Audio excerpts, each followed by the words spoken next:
G'day guys. Well, it's been a while since I made a video, and it's been a while since I finished a project. So, after about 2 weeks of labour, I finally finished this little beauty. It's a little tiny model maker's lathe.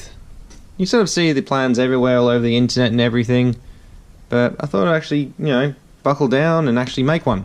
I've had the plans for years and just never got around to it. It's about 1 foot long, 12 inches. It's made from all little blocks of steel just laying around.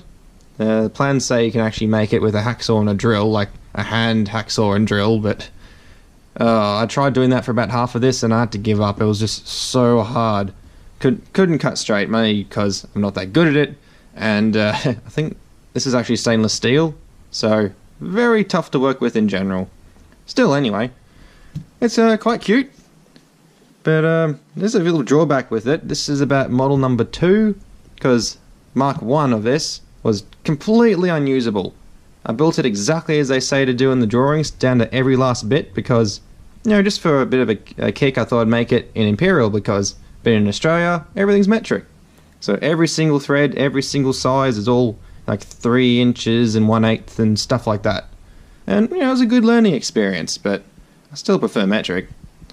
It is very tiny, this lathe. It looks a bit bigger on paper, but, a lighter. It's pretty small. But then again, it's only intended for tiny stuff anyway. Little tailstock here. I tried to make it a little more taper. It sort of works, but I'll make a little chuck to fit that one day. To actually use the top slide here, you basically have to take the tailstock off because your fingers actually hit the bed.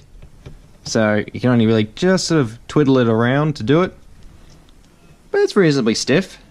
Because originally, with the feet here, I had the whole bed made out of the same material of angle iron here, and it was completely unusable. It was just so much chatter. It bent so much, Couldn't even get a cut. As soon as I dug it in, it actually broke the bit of high-speed steel I popped in here. So, well, it doesn't seem to do that anymore. But anyway, enough chit-chat. Let's see if this thing can actually work properly. Okay, so here we are again. Got it all put in the bench vise here, just for a quick mock-up. Got the 1/4 horsepower motor sitting in the back there all connected up. And a little bit of brass in here to see how she goes. But, take that off again. So, let's crack her on and see what she'll do.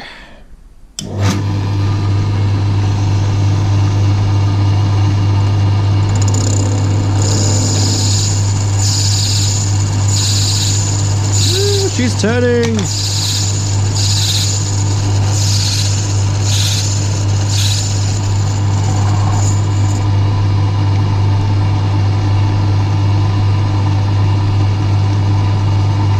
Just trying to do a facing cut. And a bit of chatter.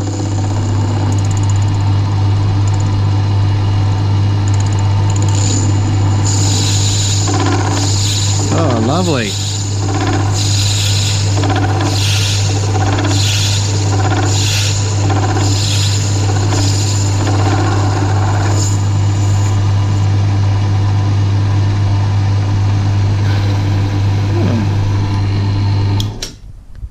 Yeah, so not bad.